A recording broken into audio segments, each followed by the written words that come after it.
What is going on, Moto MMA fans? It's your boy Jason Boss hitting you up with another video. If you could, please comment, like, subscribe, help me get out there. I'm trying to reach a 300 mark for the end of this year. I'm very close, but just not quite there. Now on to the topic of the video. I just can't seem to get away from this guy. No matter how hard I try, he just comes back up, and I mean, he's the man of the hour. Gotta give it to him. So, who does Jake Paul fight next? Now, we've had a lot of different names thrown out, and I was really trying to keep from doing a video about Jake Paul, but I mean, he just got that name. He did great against Tyron Woodley. I'm not gonna even lie. I may not be a personal fan of his personality, but I can say he's definitely shown some improvement when it comes to boxing. Because, I mean, if he did anything, he kept punching.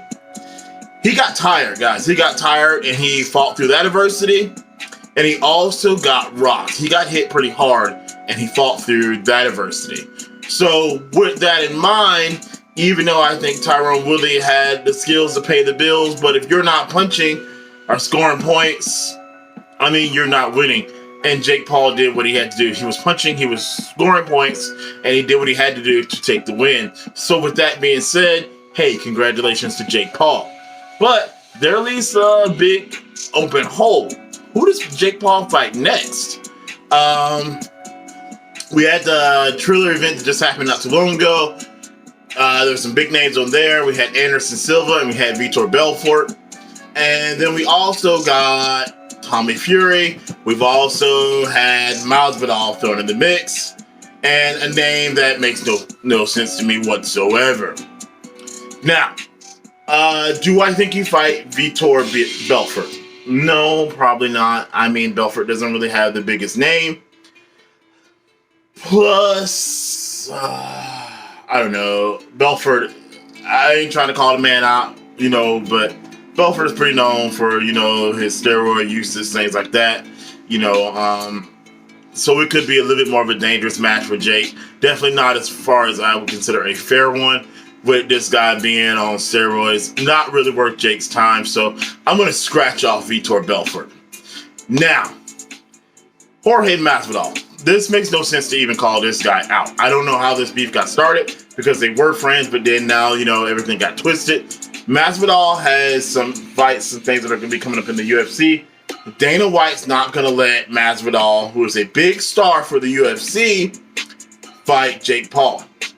Now, I'm not saying, who would win, who wouldn't win. I think it would be a good matchup.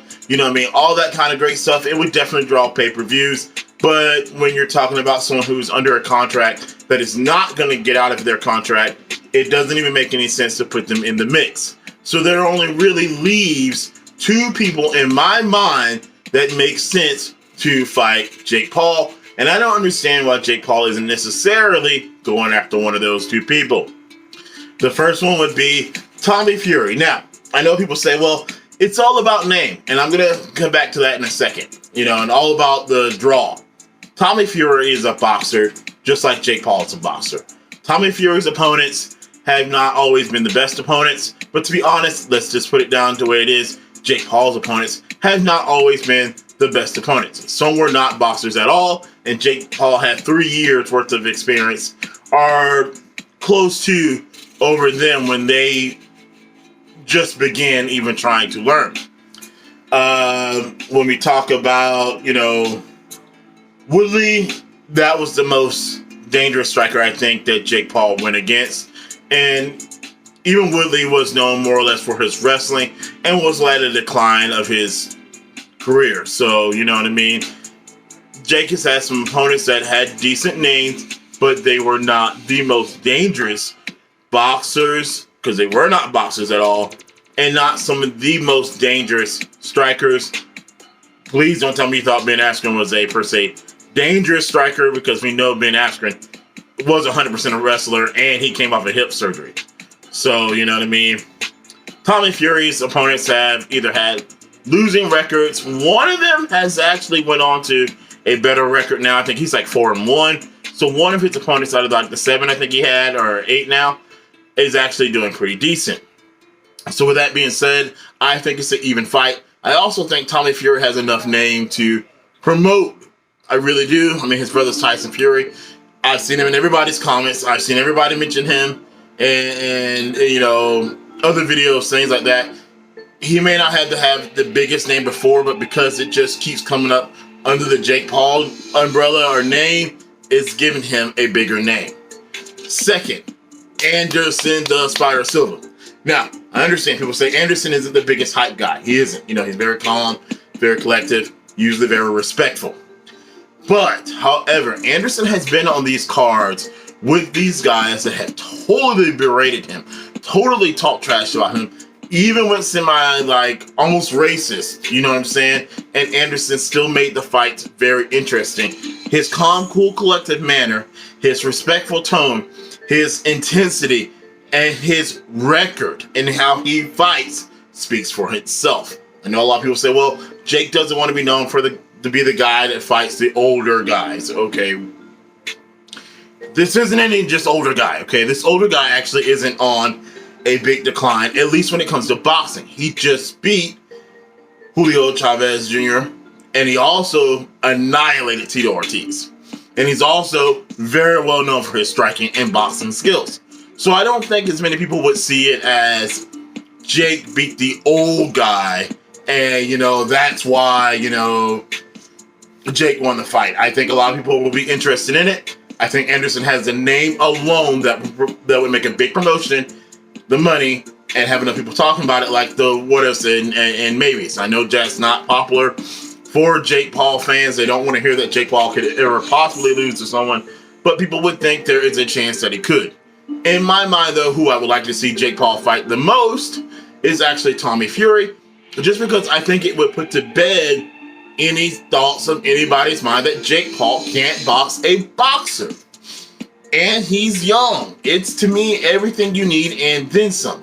It is definitely bigger than the name. This is the name I didn't want to mention at first. The name of the last guy that Jake Paul called out. Derek Bronson. Now, guys, I basically had a Conor McGregor moment at first when I thought about this guy. I had to sit back and think, who was this guy? You know what I mean? Most of you guys don't know who Derek Bronson is, especially if you're not an MMA fan. If you are an MMA fan, you may know who he is. And if you do know who he is, you do know Derek Bronson is not selling out pay-per-views. He does not have the bigger name than Anderson Silva. And at this point, because, again, Tommy has been under the Jake Paul umbrella name, you know what I mean? These events has been thrown around. I don't even think he has a bigger name right now than Tommy Fury.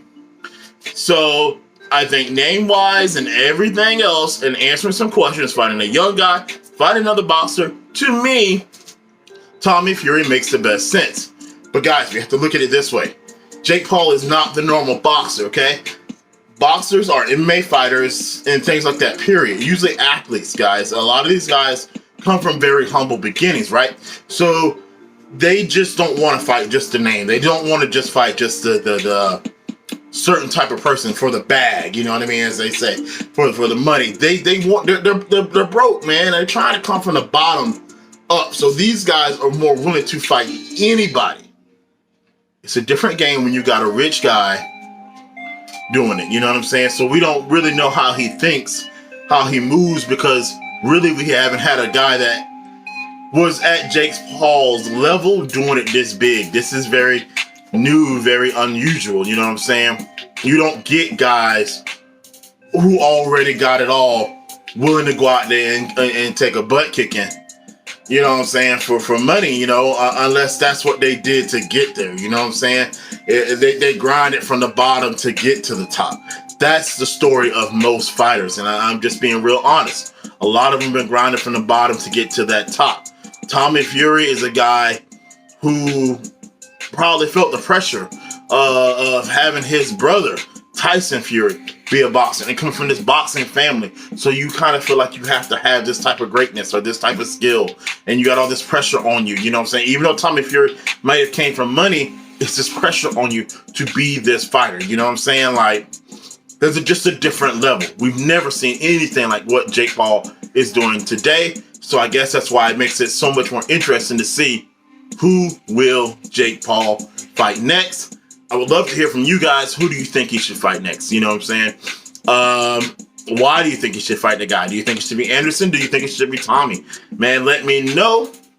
All right, guys, if you could, like I always say, please comment, like, subscribe. Hit the notification bell, guys. There's this little bell down there. Ding, ding. Ring that bell, man. It lets you know when I make other videos. Gets the views out there, man. Kind of, you know, get me up in the algorithm a little bit. And that'll help me get those subscribers as well. Thank you so very much for watching, guys. I'll hit you up next time. Peace.